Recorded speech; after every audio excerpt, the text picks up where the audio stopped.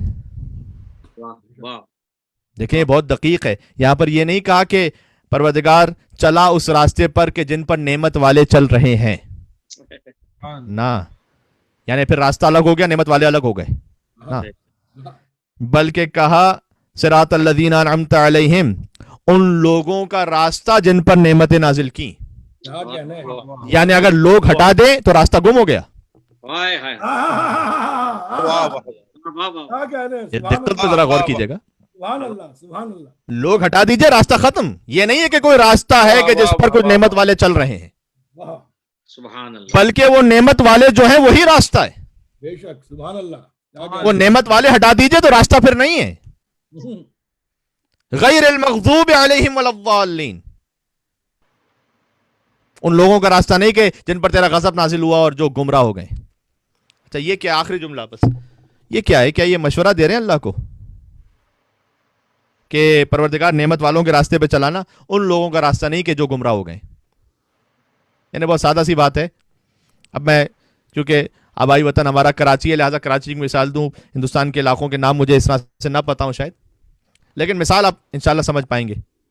مثلا فرض کیجئے کہ میں آپ سے کہوں کہ دیکھیے مجھے صدر کا راستہ بتائیے گا کراچی میں کہہ رہا ہوں کہ مجھے صدر کے علاقے کا راستہ بتائیے گا, انچولی کا نہیں.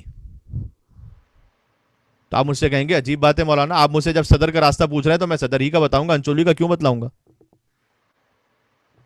بھائی آپ جو مجھ سے پوچھ رہے ہیں وہی میں بتلاؤں گا نا. یہ آگے کہنے کی کیا ضرورت ہے کہ یہ راستہ بتلائیے گا, وہ والا نہیں.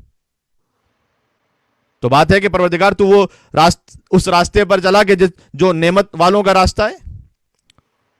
بات مکمل ہو جاتی ہے بظاہر یہاں پر آگے, اور وہ راستہ نہیں کہ جن پر تیرا غضب نازل ہوا اور جو گمراہ ہیں.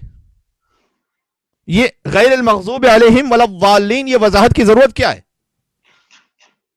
کیونکہ نعمت والوں کا راستہ بتلانا مغضوبین کا نہیں, گمراہوں کا نہیں. اللہ نے سمجھایا ہے کہ کلمہ پڑھ کر نعمت والوں کے راستے پر کچھ غضب والے بھی آ کر بیٹھ جائیں گے. اللہ اکبر. ان کے دھوکے میں نہ آ جانا ورنہ گمراہ ہو جاؤ گے. یہ منافقین سے ہمیں بچایا گیا ہے. تو عزیزان گرامی, ہم بس اس خاطر عرض کرنا چاہتے ہیں کہ غدیر کی جو نعمت ہے وہ نعمت عظمیٰ ہے. اس غدیر کی نعمت کے تقاضے کیا ہیں وہ ہم نے اس جملے میں عرض کر دیا. علی خلیفہ مسلمین کے, امیر ہے مومنین کے, امام ہے متقین کے. یہ اس نعمت کا تقاضا ہے. مولا کائنات کہہ رہے ہیں کہ جب مر جاتا ہے انسان تو کچھ چھوڑ کے جاتا ہے, کچھ لے کے جاتا ہے. غور یہ کرنا ہے کہ چھوڑ کے تو شاید بہت کچھ جائیں گے, لے کے کتنا جائیں گے. اور یہ بھی یاد رکھیے گا کہ انسان جب مر جاتا ہے تو یہ ایک سائنٹیفک ریسرچ ہے, اس میں اور بھی ریسرچز ہیں. مثلا کہ 3 منٹ تک اس کا جو برین ہے وہ چلتا رہتا ہے, 3 منٹ بعد وہ اس وقت تک زندہ رہتا ہے. وہ اسکن جو ہے وہ 8 سے 12 گھنٹے زندہ رہتی ہے. مثلا آنکھیں جو ہے وہ 4 گھنٹے زندہ رہتی ہیں. مثلا بونز کے لیے ہے کہ وہ 30 دن تک کے لیے زندہ رہتی ہیں. سوال, نیک اعمال کب تک زندہ رہتے ہیں؟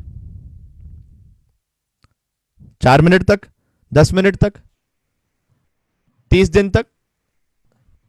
نیک اعمال ہمیشہ زندہ رہتے ہیں. اس کی ایک مثال ہے مولانا سید اطہر عباس رضوی صاحب. اللہ اکبر, کیا کہنا ہے. بات واضح ہو رہی, جن کے اصال ثواب کے آج مجلس اعزا ہے, جن کے اساتذہ میں ہیں سرکار ظفر الملت مولانا ظفر الحسن صاحب اور مولانا احمد حسن صاحب اور سرکار شمیع الملت مولانا سید شمیع الحسن صاحب حفظہ اللہ. اور قبول المقدس جب وہ تشریف لے گئے تو ان کے اساتذہ کرام میں تھے آیت اللہ حرم پناہی اور آیت اللہ وجدانی فخر اور اسلام آقا سید محمد حسینی.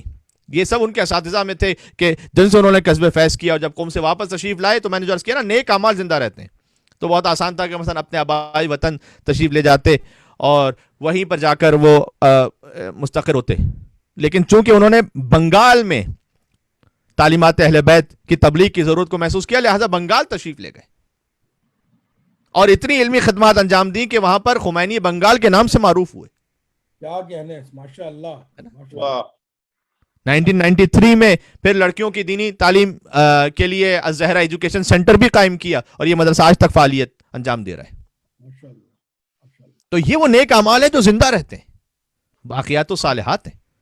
خود ان کے فرزند ماشاءاللہ عالم دین ہیں.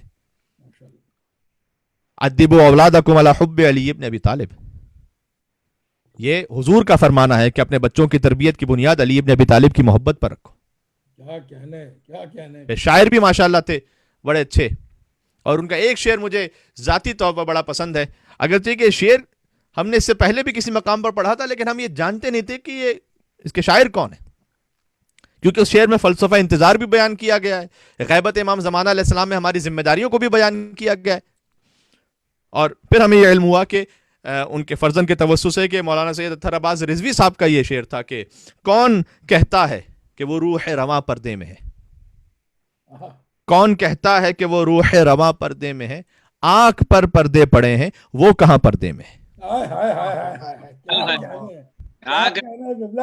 اللہ اکبر، کاش میری بات پہنچ سکے.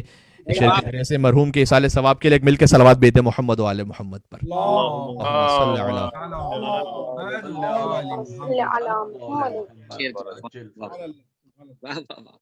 کہ ہمارے اعمال کا پردہ پڑا ہوا ہے، آنکھ پر پردے پڑے ہیں وہ کہاں پردے میں. اگر یہ گناہوں کا پردہ انشاءاللہ سے ہٹ جائے تو پھر فرزند زہرا کا دیدار نصیب ہو جائے گا. تو ماشاءاللہ اچھے شاعر تھے، بہترین خطیب تھے، بہت ملنسار شخصیت تھے، خوش اخلاق انسان تھے، اور اللہ سبحانہ و تعالیٰ ان کے درجات مزید بلندتر فرمائے. اور انہوں نے جو خدمات انجام دی ہیں مدرسے کی صورت میں اور جو رفاہی کام انہوں نے کیے انشاءاللہ وہ جاری و ساری رہیں.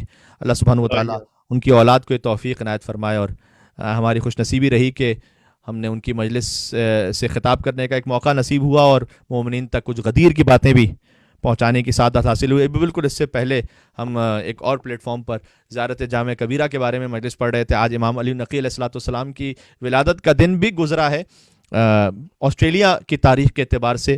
باقی ہے کہ یورپ امریکہ وغیرہ میں جو تاریخ چل رہی ہے ذی الحج کی، اس کے مطابق کل دن گزرا تھا.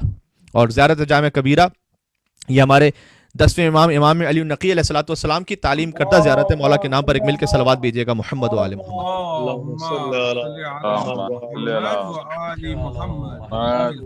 محمد. اس مجلس کے توسط سے فقط اتنی بات عرض کرنا چاہوں گا کہ امامت کی شناخت اور معرفت مکمل ہو نہیں سکتی جب تک کوئی زیارت جامع کبیرہ کو اچھی طرح نہ سمجھ لے. اس لیے آپ سے مؤدبانہ گزارش ہے اس پلیٹ فارم کے ذریعے سے کہ یقیناً آپ زیارت جامع کبیرہ کو پڑھیے گا. امام کی ولادت کا اس سے بہتر تحفہ امام ہی کی خدمت میں پیش نہیں کیا جا سکتا مگر یہ کہ آپ زیارت جامع کبیرہ پڑھیں، اس کا ترجمہ پڑھیں، اپنی معرفت کو کچھ بلند کریں. دیکھیں مسرت کا کمال معرفت ہے، یعنی خوشی کا جو کمال ہے وہ اپنی معرفت کو بڑھانا ہے. جتنا زیادہ معرفت ہے اتنا ہی زیادہ امام کی قربت ہے، اتنا ہی زیادہ ان کی ولادت پر مسرت ہے، اتنا ہی زیادہ ان کی شہادت پر غم ہے. تو زیارت جامع کبیرہ جس میں بہت حد تک وہ لائن بھی کلیئر ہو جاتی ہے غلو کی اور تقصیر کی. آج بہت بڑا مسئلہ ہے نا کہ غالی کون ہے تو مقصر کون ہے. خود امام علی نقی علیہ السلام کے زمانے میں غلو اور تقصیر کا بڑا مسئلہ تھا، یعنی بہت سے ایسے افراد تھے کہ جو مثلاً غالی تھے اور باقاعدہ ایک تحریک تھی پوری، اور امام علیہ السلام نے اس کا جواب دیا اس تحریک کا. لیکن خوبصورت بات کیا ہے، میں چونکہ اسے بڑی تفصیل سے ابھی اس مجلس سے پہلے ہی پنجتن سوسائٹی آف وکٹوریا کی مجلس میں اس کو پیش کر چکا ہوں، لہٰذا میں اس تفصیل میں دوبارہ سے نہیں جاؤں گا. لیکن میں اتنا ضرور کہہ دوں کہ امام علی نقی علیہ السلام ہی کے زمانے میں چونکہ ان کی ولادت کا دن آسٹریلیا کے مطابق آج گزرا ہے، لہٰذا کم سے کم ایک جملہ میں کہہ دوں مولا کی خدمت میں کہ مولا نے اس جو غلو کی تحریک تھی اس کا مکمل طور پر مقابلہ بھی کیا، مذمت بھی فرمائی.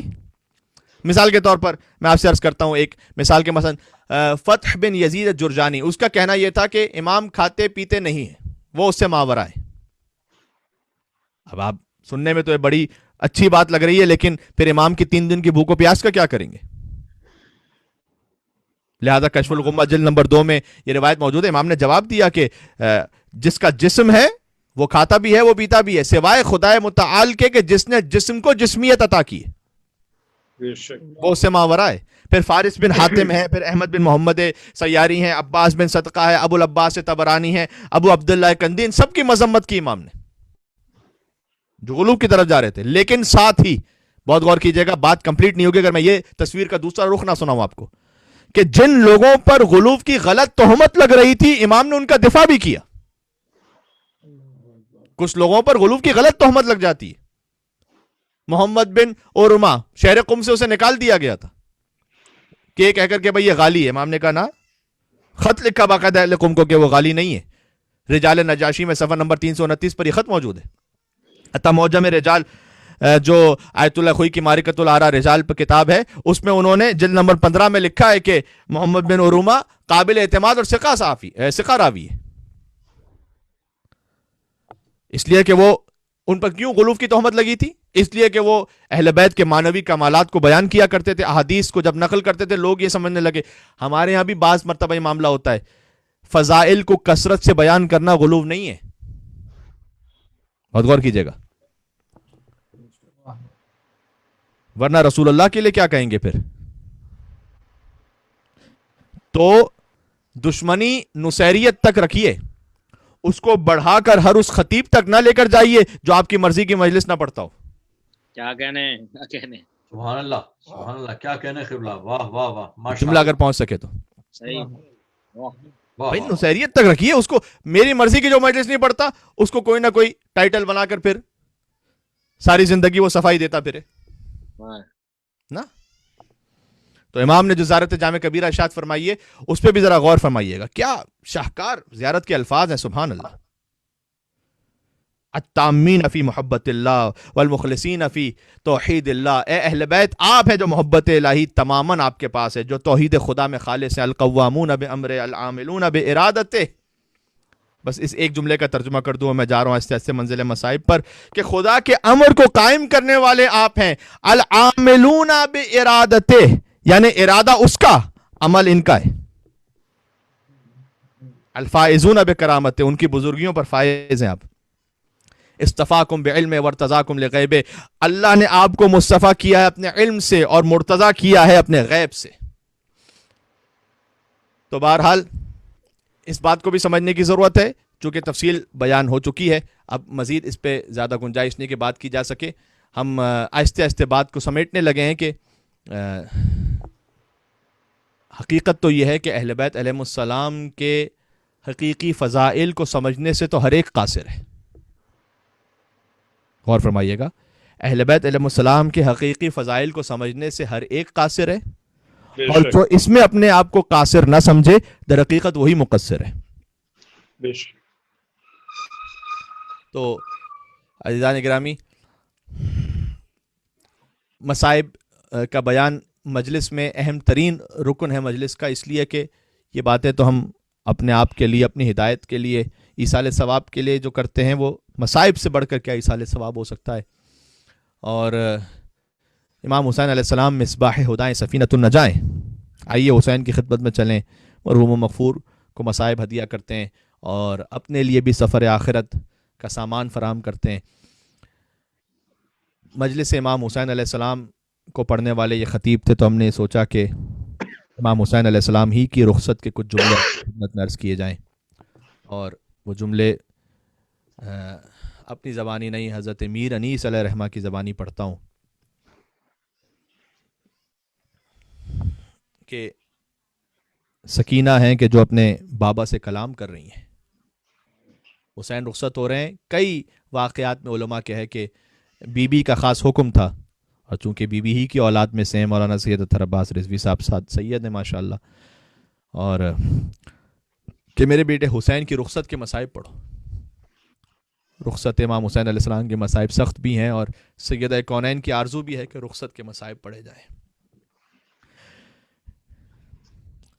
سکینہ کا کلام ہے، اپنے بابا سے نیند آئے گی جب آپ کی بو پاؤں گی بابا، میں رات کو مقتل میں چلی آؤں گی بابا.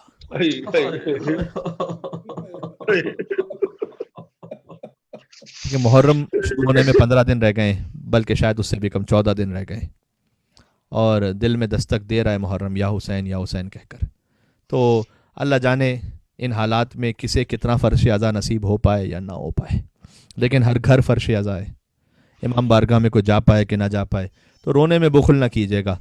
نیند آئے گی جب آپ کی بو پاؤں گی بابا، میں رات کو مقتل میں چلی آؤں گی بابا. فرمایا نکلتی نہیں سیدانیاں باہر، فرمایا نکلتی نہیں سیدانیاں باہر، چھاتی پہ سلائیں گی تمہیں رات کو مادر. وہ کہتی تھی سوئیں گے کہاں پھر علی اصغر، فرماتے تھے بس ضد نہ کرو صدقے میں تم پر، شب ہوئے گی اور دشت میں ہم ہوئیں گے بی بی، شب ہوئے گی اور دشت میں ہم ہوئیں گے بی بی، اصغر میرے ساتھ آج وہیں سوئیں گے بی بی. وہ کہتی تھی بس دیکھ لیا آپ کا بھی پیار، اللہ اکبر. وہ کہتی تھی بس دیکھ لیا، ایک بچی کی فریاد ہے اپنے باپ سے. وہ کہتی تھی بس دیکھ لیا آپ کا بھی پیار، میں آپ سے نہ بولوں گی نہ اب یا شہ ابرار. اچھا نہ اگر کیجئے جلد آنے کا اقرار، مر جائے گی اس شب کو تڑپ کر یہ دل افگار. کیسی یہ باتیں میرا دل روتا ہے بابا، گھر چھوڑ کے جنگل میں کوئی سوتا ہے بابا. اصغر کبھی ساتھ آپ کے اب تک نہیں سوئے، بہلا لیا اماں نے اگر چونک کے روئے. شفقت تھی مجھی پر کہ یہ بے چین نہ ہوئے، یہ پیار ہو جس پر اسے یوں ہاتھ سے کھوئے. جیتے رہیں فرزند کے سب لختے جگر ہیں، جیتے رہیں فرزند کے سب لختے جگر ہیں، میں آپ کی بیٹی ہوں وہ اماں کے پسر ہیں. اللہ اکبر. ایک بند کو چھوڑ کر ایک اور بند پڑھتا ہوں. لو رو نہ اب صبر کرو باپ کو جانی، شبیر نے یہ کہا. کچھ دیتی ہو عباس کو پیغام زبانی. عباس رخصت ہو گئے تھے نا، حسین فرات پر جا رہے تھے گویا. کچھ دیتی ہو عباس کو پیغام زبانی، عہدے ہیں لبے لال یہ ہے تشنہ دہانی. ملتا ہے تو بی بی کے لیے لاتے ہیں پانی، محبوب الہی کے نواسے ہیں سکینہ، محبوب الہی کے نواسے ہیں سکینہ. ہم بھی تو کئی روز کے پیاسے ہیں سکینہ.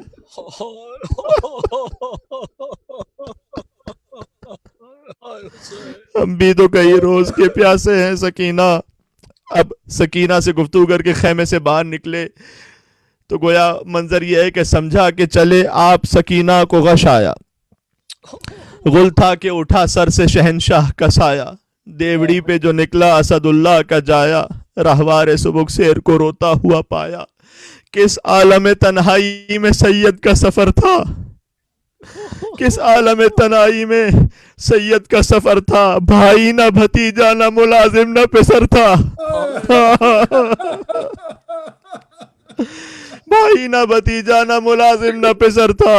اب جب سید الشہداء تنہا تھے، کوئی رہوار کے قریب تنہا ہے تو کون شریکت الحسین ہے، جانتے ہیں نا آپ. زینب نے پکارا میرے ماں جائے برادر، زینب نے پکارا میرے ماں جائے برادر، ناشاد بہن لینے رکاب آئے برادر. اب کوئی مددگار نہیں ہائے برادر، صدقے ہو بہن گرد تمہیں پائے برادر، پھر تمہیں پائے برادر. غش آئے گا 2 گام پیادہ جو بڑھو گے، ایک بہن کی فریاد ہے، غش آئے گا 2 گام پیادہ جو بڑھو گے، اس ضعف میں رہوار پہ کس طرح چڑھو گے. حضرت نے یہ فرمایا کہ خواہر نہ نکلنا، بس واقعی آخری جملے پر آگے حضرت نے یہ فرمایا کہ خواہر نہ نکلنا، جب تک کہ میں زندہ ہوں باہر نہ نکلنا. اللہ بہن کھولے ہوئے سر نہ نکلنا، سر کھول کے کیا اوڑھ کے چادر نہ نکلنا.